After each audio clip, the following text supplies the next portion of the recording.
I want to go over this video of Curtis King, man. Shout out to Curtis King TV. He did an interview with Daylight, and Daylight um gave his opinion about Drake biggest mistake versus Kendrick Lamar. So I definitely want to go over this. I haven't seen it, but people have been hitting me up saying that this was a pretty good interview. So I want to check this out and see Daylight's perspective on the battle and see what was Drake's biggest mistake. Let's get it. Let's get it. Let's get it. Salute to everybody in chat. How do you articulate the impact of this battle and some of the things that happened during this back and forth between Kendrick and Drake?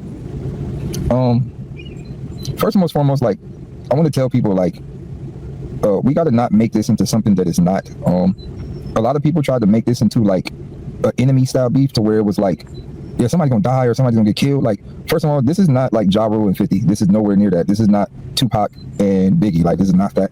And dear internet, like, y'all gotta fall all the way back. Like, and again, I don't think Kendrick and Drake are enemies. Like, I don't think they'll ever be enemies. This is just purely off competition. Who wants to be the best? And that's something that has been missing from rap forever, which is why the bar is so low. And again, like, you know, Kendrick and Drake they were friends before this. They conversated, they talked. Like, you know what I mean? Like, y'all seen the early videos, tours, and all that type of stuff. But again, if we play basketball together and you like the number one guy on the team, I'm not about to come in practice and not try to go at you. Like, that's just the way it works. Like, yeah, you're that guy, but I want the spot. And I want, like, and that's what this all stems from. Like, again, both of them, Kendrick and Dot, are successful in their own worlds.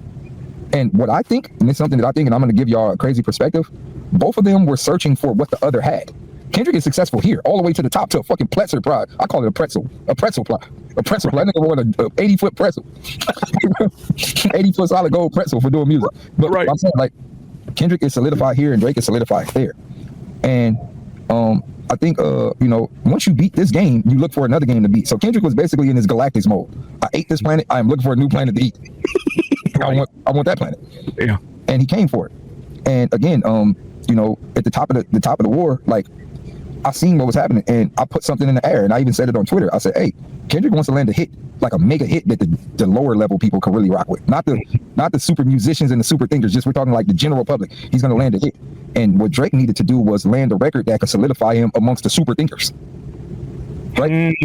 That's a good point. I didn't think about because they're opposite. Kendrick is for the super thinkers, and Drake is making music for the general public. Kendrick is going to make a song for the general public, and Drake should have made a fucking 10-pack boom. Drake should have made Doechie's album. Damn, yeah. Facts. That would have changed perspective, because now it's like, and this is what I would say the narrative, and I don't want to jump the gun on it, but I said, although I'm not particularly a fan, I respected him for going to bat with some of the best of this era, right? Or not shying away. Well, not just like more so Pusha T than Meek Mill. When I saw that one, I was like, okay, at least you're not shying away from it. A lot of rappers are like, I'm not even getting into that. We making money. We over here doing all that. They're not even concerned about that. But at least he jumped. And then with Kendrick, I'm like, okay, at least you are playing ball before losses happen. But I wanted to. I'll say this too.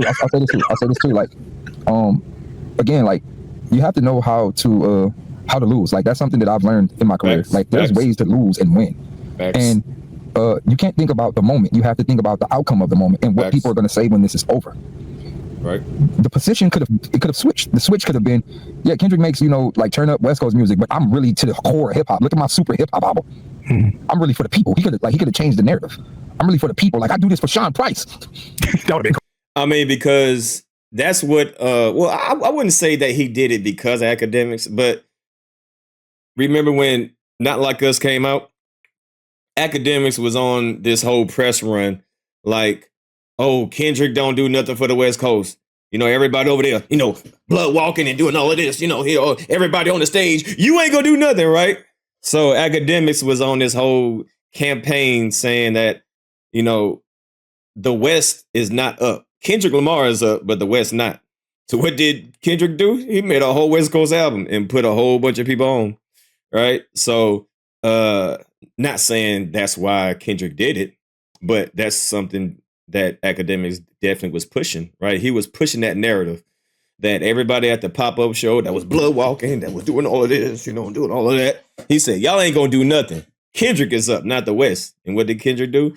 He made a whole West Coast album with featuring a whole bunch of West Coast people, right? So essentially what Drake should have did is just make a hip-hop album, right? Because people say that he don't make hip-hop albums. So he should have did like, all right, well, y'all don't think I can make a hip-hop album? Well, let me be the most hip-hop, hibbity-hop, and just, you know, let me show y'all. So that's what he should probably did. You know what I mean? That's what he should have probably did. Crazy to hear Sean Price shout out. You get what I'm saying? Yeah, like, no, people would have been like, oh yeah, he's really hip hop. He's really for the core of hip hop. He's not mainstream. He's really for us. Right. I think that was the approach he should have took, but because both people were looking for the opposite. But again, Makes sense. The outcome happened the way it happened, and I can say in agreement with what you said.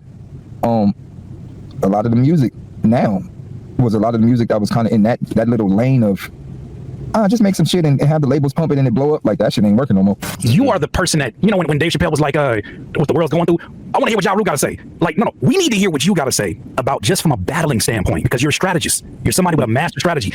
Beyond what you already said about them kind of like trying to go for the opposites of what they're known for, what do you think was, and it's just from an artistic standpoint, was the biggest mistake that Drake made? The biggest mistake that Drake made in that whole beef was when he said he rapping like he want to get the slaves free. That was the biggest mistake. If he wouldn't have said that, Not Like Us wouldn't even exist. How so? Because, Drake don't understand. Kendrick counteract a lot of what Drake was saying. So Drake pushed Kendrick to do all of this. He said it's supposed to be a friendly fade. We should keep it this way. Drake said, nigga, whatever. You beat your wife. All right. Well, since you said that, I'm going to say this. So in all actuality, Drake should blame himself for this. It should have been a friendly fade. You know, we just could have hippity hop, but now we got to get personal. Since you mentioning, you know, personal stuff about me, well, let me mention personal stuff about you. I'm going to break it down to y'all. When he said, you rapping like you want to get the slaves free, all black people said, so if he raps like he want to get the slaves free, and then you rap, then that means you rap like you want us to stay slaves. Somebody gonna have to tell the truth, and I'm gonna tell it. Continue. That led to Kendrick's whole third verse in Like Us. Nigga doubled down on calling us some slaves. Yeah.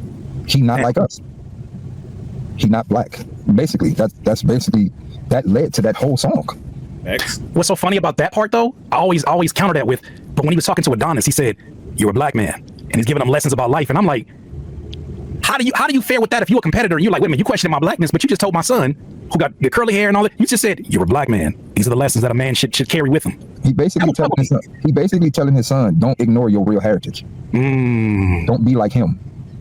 And I mean, don't get, like, again, like, I feel like that was the only bar that kind of fucked it up. Like, that was the bar where it was like, why would you say that? Yeah. But other than that, like, it was a good fight, man. It was a good fight, top to bottom.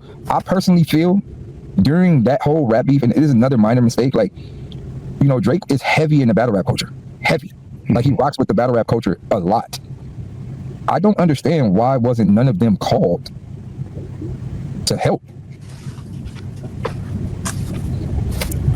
I didn't get it. That's your world. I don't got no skin in the game. That's a good observation. Why is it? Should have been called. Like, people should have been called. Like, there's certain people in the battle rap world he's extremely close with. People should have been called. Like, hey, do you think this is a good idea or not? Like, it's like that shit should have been ran by some people. But again, I'll say this to say, like, you know, a lot of people saying like it's over for him or like he can't bounce back. Like, there is no die in the internet world. It's basically what you do next. Yeah. Like, there is no die. It's what you do next. And you know, of course, like, everybody knows what team that I'm rocking with. Everybody knows what side of the line I'm on. Like, I'm Team West Coast to the fullest. I'm a part of the TD family to the fullest. Drake is he's still green in my eyes as far as like him as an individual, because he's done things for me before anyone even got in my corner. He's booked a lot of events, and a lot of money came through Drake booking these events. Again, like, prior to the battle rap, I mean, prior to the battle happening, like, I spoke to Drake about doing the me and Low Deluxe battle, like, prior, and I was offered like a couple of M's for this battle. So, you know, it's always been, you know, like a cool relationship with us. So if I had some advice, because again, like, it's weird right now, but if I had some advice for Drake to do moving forward, you got to start over, bro. Like, you got to start over and go back to the core. Go back to the core of hip hop. How do you do that with a pending lawsuit, though?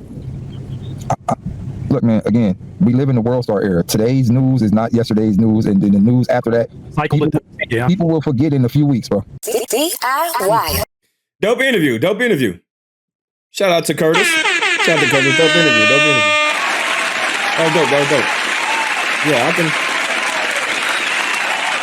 I can definitely agree with some of the talking points that Daylight had. You know, like I said, basically what Kendrick did, he proved academics wrong. Not saying that he made that album just to prove academics wrong, but, you know, academics, I remember academics was pushing that narrative very heavy that Kendrick don't do nothing for the West Coast. The West Coast ain't up. Kendrick is up. and all of y'all over there seat walking, all y'all doing the blood dance, and all y'all, everybody at the pop-up concert, yang and all. But Kendrick said, watch this. Boom. GNX, nothing but West Coast.